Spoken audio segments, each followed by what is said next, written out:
just watched Train Dreams, directed by Clint Bentley and starring Joel Edgerton, and it absolutely wrecked me.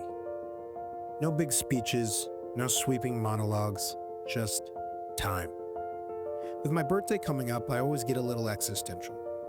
I think that's normal as you get older. At least I hope it is. You don't sit down and decide to reflect. It just sort of happens. Your brain starts pulling moments off the shelf like it's taking inventory. Starting my first band, playing my first show, my first tour, opening my first business, renting my first building, my first apartment, hiring my first employee, losing my first business, opening my dream business, getting married, having a baby, losing my dream business, having another baby, and becoming Catholic. At some point you realize those aren't just memories anymore, they're markers. They're the shape of your life so far. And once you see that, the question becomes unavoidable. What was all of this building toward? That's where Train Dreams lives. I'm Shua, and this is Pop Culture, the channel where faith and fandom meet. Just wanted to quickly let you guys know I recently launched a Ko-fi. It's kind of like Patreon. It's a place where you can support the channel for as little as $1 and get access to videos early, extra reviews, watch lists, and other bonus content I make. And with that out of the way, go ahead and hit the subscribe button, drop a comment, and hit the like button. It really helps out the channel. And let's talk about the anthropology of Train Dreams.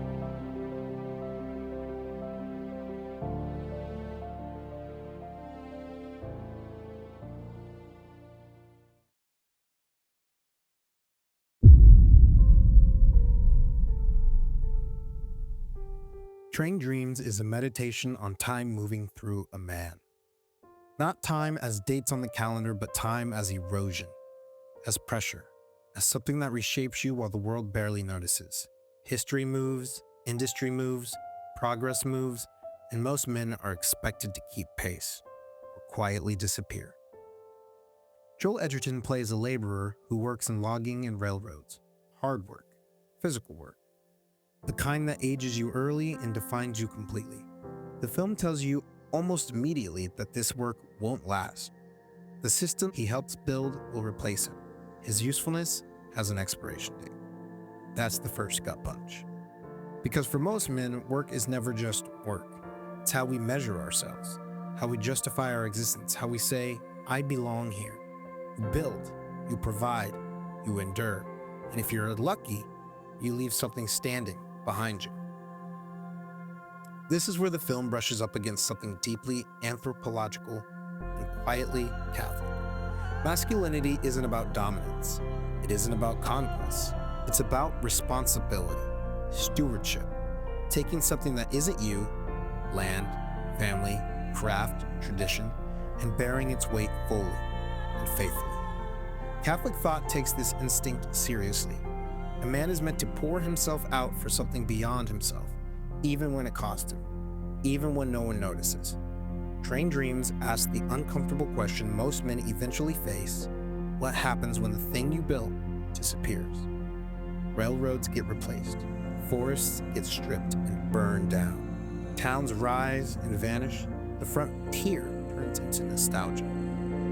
The film doesn't rage against this, it accepts this. And that acceptance is what makes it sting.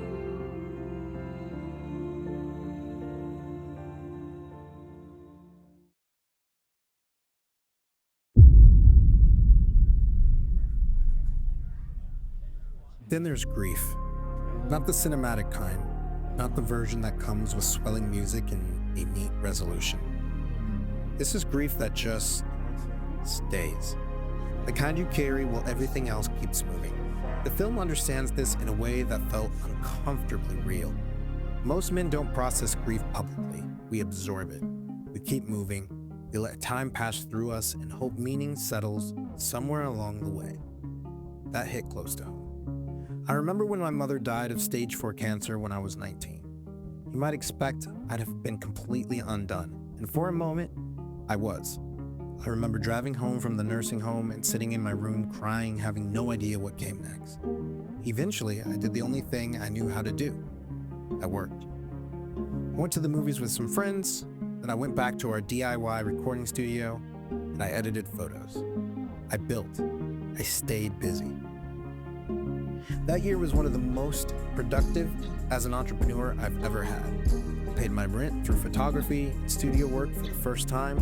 I woke up at 5:30 in the morning to edit at cafes as soon as they opened. It was grind. And that wasn't healing, it was survival. It was the best a grieving 19-year-old could manage. And Trained Dreams understands that impulse without judging it. This is where legacy comes into focus. Not fame, not recognition, not being remembered by history, but legacy. The film is interested in something quieter and more unsettling, whether a life mattered even if it left no permanent mark. Did you love faithfully? Did you endure honestly? Did you remain human when the world treated you like a replaceable part? There's a deep resonance here with a Catholic understanding of manhood. A man's life isn't justified by what survives him, it's justified by how he lived it. Time erases almost everything. That's not cynicism, it's reality. The film doesn't fight that truth, it sits with it, and in doing so, it offers something unexpectedly consoling.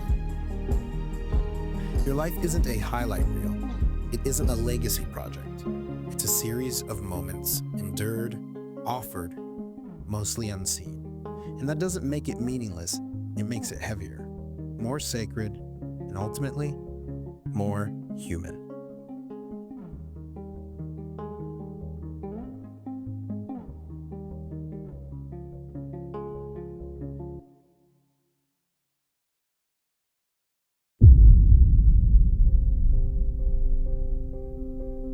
Trained Dreams isn't theology in the strict sense, it's anthropology.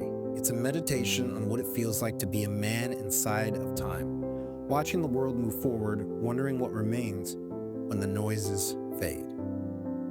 At a certain point in life, the sense of direction you thought you had starts to loosen. Up and down blur. The future stops feeling like a straight line and starts feeling like open air. That can be terrifying if you expect life to resolve cleanly, to land somewhere obvious. But Trained Dreams says something else. That meaning doesn't arrive as clarity, it arrives as connection. Not connection to progress, not even connection to legacy, but to the totality of a life. The people, the work, the losses, the ordinary days that didn't announce themselves as important when they happened. The moments don't organize themselves into a clean message. They simply coexist, and somehow, that's enough. Maybe the task isn't to figure out where everything was headed. Maybe it's to remain tethered to memory, to love, to the small human things that keep you oriented when time starts to tilt. If you've ever felt a little unsteady lately, unsure what all the building was for, unsure what's supposed to come next, this film doesn't answer that. It just reminds you that being connected at all might be the point. I'm Shua, this is Pop Cultured. Let me know if this one stayed with you too.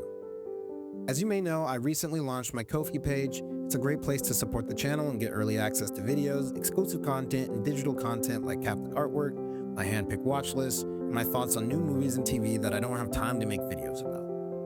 You can support for just $1, and honestly, anything helps, as I'm trying to make talking faith and fandom my career.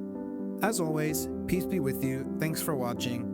Please hit the subscribe button, drop a comment, share this video with friends. It really helps out the channel. God bless.